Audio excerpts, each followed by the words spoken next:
انسياتيفك ببنغوازية يكريزية كردي وهالوسطى كردي ضغط الشارع يجي هابو قالك زيد ابو داخاز يعني هابو كو روشاتي جوهارتن روش جدية بيوست كرد ببنياك فجبوي يعني ام فكرين ما افحمي انسياتيف كوم كرن جمهاف وما نافليكر كونفرنسا كردن روجافا وسرفي اساسي او انسياتيف دنجي تبلي قوميتا امادا كاربون نما يعني سيوانك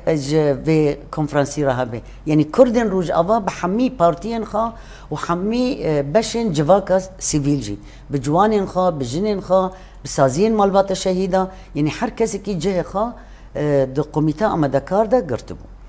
بلكي چند جراجي مراغان ما تقول هدي نزيك بويا امي كونفرنس الدار بخينن بله راست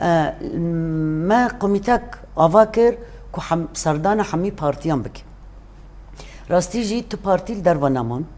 حمي اري نزيك بون وجيا يعني اريني جو ام امدانه كو لفي كونفرنسي حاضر بن وبيوستيكا كو ام يكلوستا كردي ديار بكنش حركاسي كيرا يعني ما جو بلا ام كونفرنس كونغرا كتشناف تيليكرن ام بكن بلا تمام بي بله بلا ستونين وماكن بي يعني ام جارك دن لوزانه دوباره نكن تو كرد لدربا نمينه دجمن بمن انجليزي ام بندا برسوان مان دوی ارتدا يعني دستك داين جو قوميتا اما دكار جهات شكرن مثلا هذا المظلوم عبدي دستك داما كاك مسعود برزاني دستك دان وهن جهة اقليم الدولي يقول سرخاكا باكر الرجلات السوري جكات النافبري انا كسي وهاتناوانو في كونفرنسي الداوية دا برسوانجي ارينيبو